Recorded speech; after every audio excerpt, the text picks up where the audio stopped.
जळगाव जिल्ह्यामध्ये मधल्या काळामध्ये 23 जानेवारी 2025 ला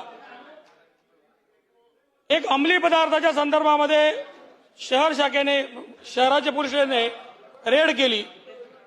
तिथे एक सरफराज भिस्ती नावाच्या ग्रस्ताच्या घरामध्ये 53 ग्रॅम त्यांनी एमडी ड्रग्जची त्यांनी तिथे कारवाई केली आणि त्यामध्ये काही आरोपी त्यांनी अटक केले।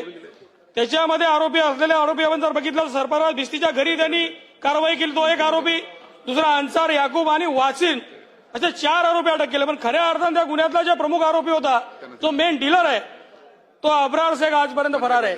तुम्ही जर पाहिलं या घटनेमध्ये सरकारच्या वतीने दिलेलं उत्तर जर बघितलं तर सरकारच्या वतीने उत्तर देताना एलसीबी शाखेचे कदम साहेब, पोलीस उपनिरीक्षक तुमच्याकडे कागदपत्र त्यांनी जे ठेवलेले आहेत पोटे नावानी हे या अब्रार शेखच्या कंटिन्यू कॉन्टॅक्टमध्ये होते।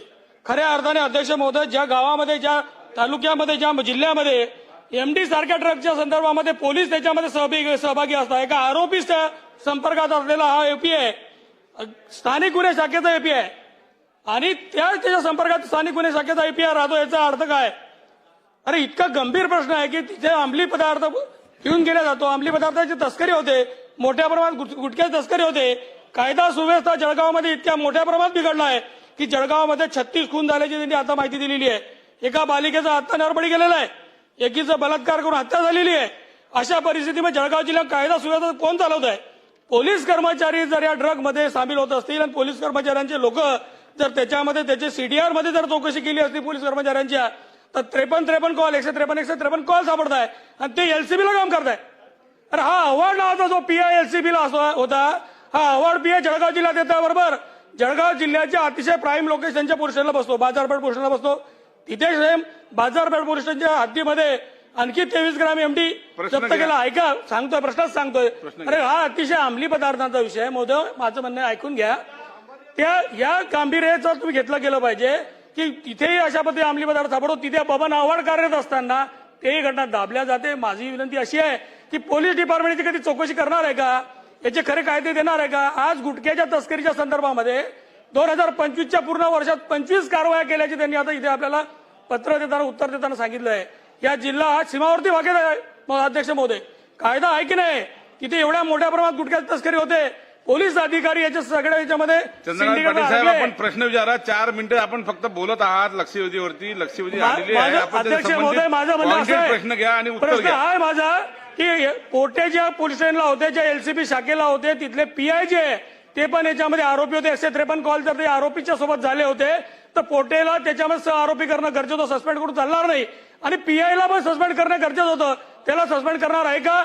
दुसरा सगळ्यात महत्वाचा मुद्दा आहे की इथे चाललेले एवढे लोक इतके दंगली झाल्या किंवा इतके खून झाले। आता 4 दिवसापूर्वी किशोरप्पांच्या पाचोरा मतदारसंघात एकाला तहसील समोर 4 गोळा घालून ठार करून टाकलं। कायदा सुव्यवस्था आहे का? या एसपींना याच्या संदर्भात जाब विचारला जाणार आहे का? आणि ह्या पीआयला, दोघं पीआयला, पोलीस इन्स्पेक्टर आव्हाड आणि ह्या बबन पोटेंना दोघांना याच्यामध्ये आरोपी करून त्याची चौकशी होणार आहे का? याच्यामध्ये यांची सिंडिकेट एकत्र आहे का अंमली पदार्थामध्ये? हे माझा खरा प्रश्न आहे। सस्पेंड करून त्यांना गुन्हा दाखल होणार आहे का? मंत्री महोदय, सन्माननीय सदस्य चंद्रकांत पाटील यांनी अतिशय गंभीर विषय या ठिकाणी सभागृहात मांडलेला आहे। हे खरं आहे की 23 फरवरी 2025 रोजी, पाटील साहेब आपण जे म्हटलंय तर 23 फरवरी 2025 रोजी स्वतः पोलिसांनीच छापा टाकून त्याला पकडलं, पोलिसांनीच पकडलं आणि त्याला अटकही केली। त्याच्या जो जे क्वांटिटी सापडली ती कमर्शियल क्वांटिटी होती, म्हणून तात्काळ अटक करून त्यांच्यावर गुन्हा दाखल केला। आता ते अजून पण न्यायालयीन कोठडीमध्ये त्या ठिकाणी आरोपी आहेत। हे करत असताना तपासाच्या दरम्यान असं लक्षात आलं की त्या ठिकाणचे पोटे नावाचे जे पीआय आहे, एपीआय, यांचे काही कॉल याच्यातल्या एका आरोपीशी त्या ठिकाणी जुळत होते, म्हणून त्या ठिकाणी पोटेंना आपण निलंबित केलेलं आहे। परंतु ऐका ऐका ऐका ऐका उत्तर घ्या, बसून बोलू नका। परंतु या राज्याचे मुख्यमंत्री ह्या विषयाच्या अनुषंगानं अतिशय गंभीर असल्यामुळे त्यांनी स्वतः सूचना दिल्या आहेत की ह्या पोटेंची अजून सखोल चौकशी करून त्या ठिकाणी विभागीय चौकशी करून त्यात जर का ते पूर्णपणे आढळून आले, आता आपल्याला फक्त फोनचे ट्रान्झॅक्शन त्या ठिकाणी सापडले, पण याचं जर का इन्व्हॉल्वमेंट आवडलं त्या ठिकाणी आढळलं तर तात्काळ त्यांना त्या ठिकाणी टर्मिनेट देखील करण्यात येईल. ठीक आहे. चला, दुसरा, किशोरप्पा. अरे किशोरप्पा बोलू द्या बोला. ना, अरे बोलू द्या ना. उत्तर मंत्री महोदय उत्तर झालं का पूर्ण? मंत्री महोदय उत्तर झालं का? बोलून राहिलो ना मी. हा, मग त्याला उत्तर आता घ्या. दुसऱ्यावर येतो ना. हा, उत्तर होऊ द्या. आता पाटील अनिल साहेबांनी पाटील खाली दुसरा बसा. मुद्दा मांडला. फक्त पोटेला काऊन आवडला कोण नाही. त्यांचा मुद्दा असा आहे का फक्त पोटेला केलं बा आवडला कोण नाही. बरोबर आहे. आता आव्हाड यांची जेव्हा चौकशी केली तेव्हा त्यांचा कुठलाही संबंध यामध्ये आढळून आलेला नाही पोलीस चौकशीमध्ये. परंतु तरी आपण जबाबदार लोकप्रतिनिधी आहात. तुमच्या याची दखल घेतल्या जाईल. पुन्हा आव्हाडची देखील सखोल चौकशी करण्यात येईल आणि जर आव्हाडही दोषी आढळला त्याच्यावरही निलंबनाची कारवाई त्या ठिकाणी करण्यात येईल. बोला. किशोरप्पा. अध्यक्ष महोदय, मी माननीय मंत्री महोदयांना धन्यवाद देतो. परंतु अध्यक्ष महोदय, जळगाव जिल्ह्यात या गुन्हेगारीचं एवढं मोठं गांभीर्य आहे. 1 वर्षापूर्वी अध्यक्ष महोदय डीपीडीसीची मिटिंग झाली. त्या मिटिंगमध्ये एसपी, कलेक्टर, पालकमंत्री, जिल्ह्याचे सगळे मंत्री महोदय होते आणि त्यावेळेस मी सांगितलं होतं की जळगाव जिल्ह्याची परिस्थिती अशी आहे की हा मध्य प्रदेशला लागून असलेला जिल्हा आहे. याच्यातून अनेक रिव्हॉल्व्हरची तस्करी होते. हे जे 1 वर्षात 18 खून हे सगळे रिव्हॉल्व्हरनी झालेले आहेत. माझी विनंती अध्यक्ष महोदय, माननीय मंत्री महोदयांना आहे की जर 1 वर्षापूर्वी गावठी कट्टे जळगाव जिल्ह्यात येत आहेत असं आमदार एखादी सांगतोय, मग पोलीस यंत्रणा नेमकं काय करते. 1 वर्षानंतर अध्यक्ष महोदय, माझ्या मतदारसंघामध्ये इथं 4 गोळ्यांचा उल्लेख केलाय, पण अतिशय निर्घुणपणे 11 गोळ्या मारून त्या आरोपी, त्या कार्यकर्त्याचं, त्या तरुणाची त्या ठिकाणी निर्घुण हत्या झाली. तरी सुद्धा पोलिसांची कुठलीही कार्यवाही ह्या अवैध कट्ट्यांच्या बाबतीमध्ये झाली नाही. या ठिकाणी पोटेंना जेव्हा तुम्हाला दिसतायत की 153 फोन कॉल त्या आरोपी बरोबर झाले, अध्यक्ष महोदय, निलंबन करून चालणार नाही. याचा आरोपी म्हणून जेलमध्ये टाकला गेला पाहिजे. ते टाकणार का हा माझा विषय प्रश्न क्रमांक 1 आहे. प्रश्न क्रमांक 2, अध्यक्ष महोदय, एखादा एपीआय पीआयच्या अंडर काम करत असताना त्या एपीआय वर जर का 153 कॉल जर का होत असतील तर ते पीआयच्या परवानगी शिवाय होऊ शकत नाही. पीआयला हाच एपीआय हप्ते जमा करून देत होता. हा आमचा या ठिकाणी 100% त्या ठिकाणी आम्हाला माहिती आहे. त्याच्यामुळे त्या पीआयला चौकशी नाही, पोलिसाची चौकशी करत असताना त्याला कधीही दोषी ठरवणार नाही. उलट एसपीनी, अध्यक्ष महोदय, त्या पीआयला बक्षीस दिलंय. पहिल्यांदा भुसावळ बाजारपेठ प्राईम पोलीस स्टेशन, नंतर एलसीबी प्राईम पोलीस स्टेशन, नंतर डायरेक्ट एमआयडीसी. म्हणजे तुम्ही प्रश्न घ्या ना, पुढच्या अशा लक्षात घ्या. गुन्हेगारी प्रवृत्तीच्या पोलीस अधिकाऱ्यांना तुम्ही प्राईम बक्षीस देताय का? अध्यक्ष महोदय, माझी मंत्री महोदयांना विनंती आहे की हे गांभीर्य लक्षात घेऊन आजच्या आज या आव्हाड नावाच्या पीआयला ह्या मिनिटाला सस्पेंड करावं आणि त्याची चौकशी करून गुन्हा दाखल करावा, अशी आग्रहाची विनंती माझी. मंत्री महोदय. सन्मान्य सदस्य किशोरप्पा यांनी महत्वाची भूमिका, महत्वाचं माहिती या ठिकाणी दिली असल्यामुळे जळगाव जिल्ह्यातली कायदा व सुव्यवस्था परिस्थितीची आढावा घेण्याकरता स्वतंत्र गृह विभागाच्या वतीने एक बैठक घेण्यात येईल. त्याच पद्धतीनं आपण देखील सांगितलं, चंद्रकांत पाटलांनी देखील सांगितलं, पुन्हा एकदा पोलीसने आपले पीआय जे आहेत आव्हाड यांची तात्काळ आपण बदली करून टाकली. त्यांची तात्काळ चौकशी करून, चौकशीत आणि 8 दिवसाच्या आतमध्ये चौकशी करून ते जर का दोषी आढळले तर त्यांना देखील सस्पेंड करण्यात येईल. चला आता हे बघा सविस्तर. हा बोला.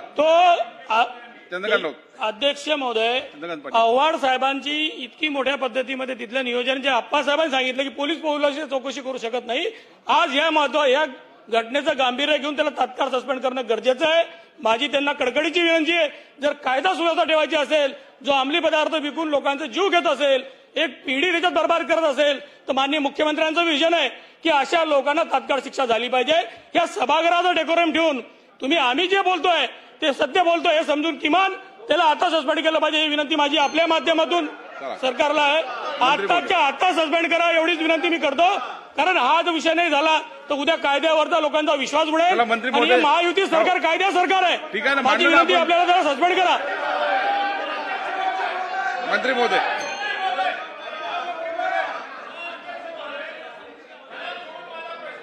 थांबा. नाही, हे बघा, तुम्हाला मी संधी देतो, पहिले त्याचं उत्तर होऊ द्या. आपण चालू देऊ, काय प्रॉब्लेम. हा. चंद्रकांत पाटील साहेबांनी पुन्हा एकदा म्हटलं, मी तुम्हाला आधी सांगितलं, असं भावना विवश होऊन सभागृहामध्ये कोणालाही निलंबित करून त्या ठिकाणी फायदा नसता. ऐका तुम्ही ऐका ना, एक मिनिट समजून घ्या तुम्ही विषय. अरे बाबा, बसून बोललो का? चंद्रकांत पाटीलजी उत्तर घ्या.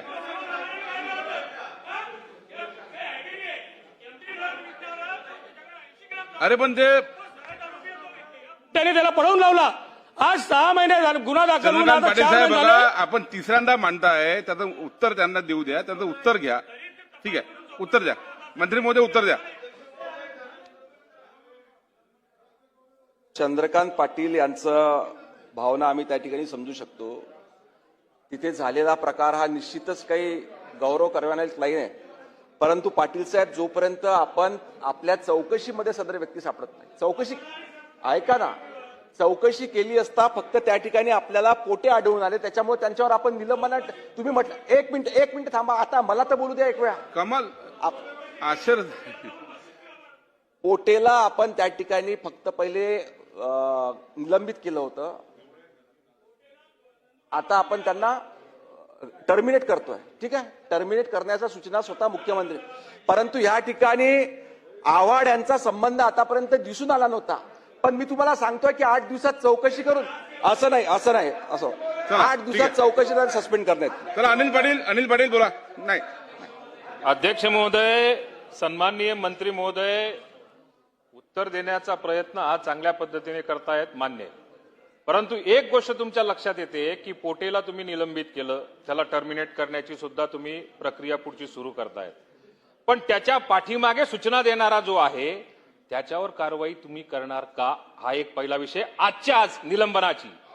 कारण त्याच्या पाठीमागे असणारा त्याचा सिनियर अधिकारीच होता, म्हणून पोटे हे काम करत होता.